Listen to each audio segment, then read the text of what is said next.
ए photo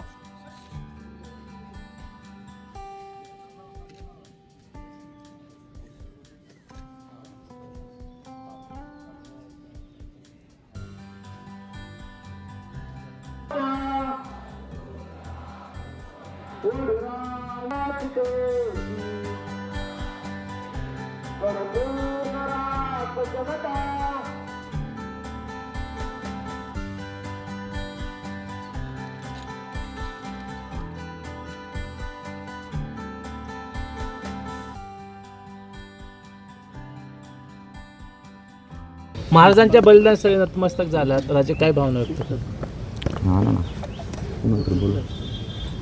Chhatrapati Sambhaji Maharaj हे शूरता, विद्वत्ता, त्यानंतर एक शौर्याचं एक चांगला राज्यकर्ता याचे एक ते प्रतीक होते. ते कधी कोणाला शरण गेले नाही, मरण पत्करलं पण शरण ते कधी गेले नाही. आणि अवघ्या 32व्या वर्षामध्ये एका बाजूला संपूर्ण राज्यकारभार हाताळताना दुसऱ्या बाजूला बुधभूषणसारखे अनेक ग्रंथ वेगवेगळ्या भाषेत त्यांनी लिहिले. खरोखर त्यांच्या तोडीचं या पृथ्वीवरती दुसरा कुठेही योद्धा झाला नाही. छत्रपती शिवाजी महाराजांचा आदर्श त्यांना लाभला. आणि जगावं कसं आणि तत्त्व कशाला म्हणतात हे आणि अनेक बरेच पैलू त्यांचे जे होते त्यातनं बरंच आपल्याला शिकायला मिळतं. सर्वधर्म समभावाची जी काय छत्रपती शिवाजी महाराजांची जी संकल्पना होती तीच त्यांनी संपूर्ण पुढे नेली.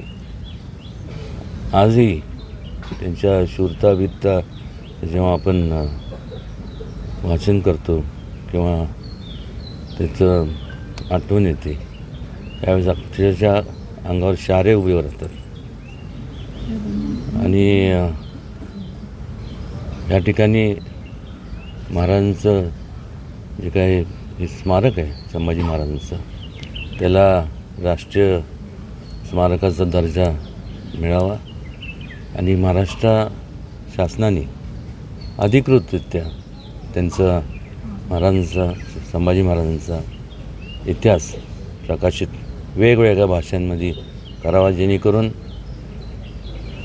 केवळ महाराष्ट्रात नाही तर महाराष्ट्राच्या बाहेर देखील वेगवेगळ्या राज्यामध्ये, देशभरात, त्याचबरोबर परदेशातसुद्धा संपूर्ण ते पोचला पाहिजे.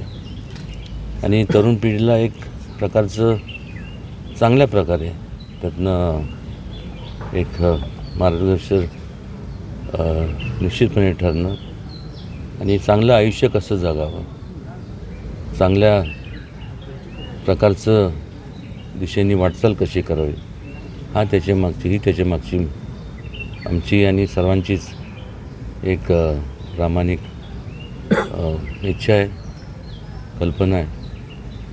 आज 335व्या महाराजांच्या पुण्यतिथी निमित्त या ठिकाणी आवर्जून उपस्थित असलेले सर्व आणि जे या समाधी स्थळावरती जे उपस्थित नाही पण सर्व त्यांचे भक्त या सगळ्यांच्या वतीने ही महाराजांना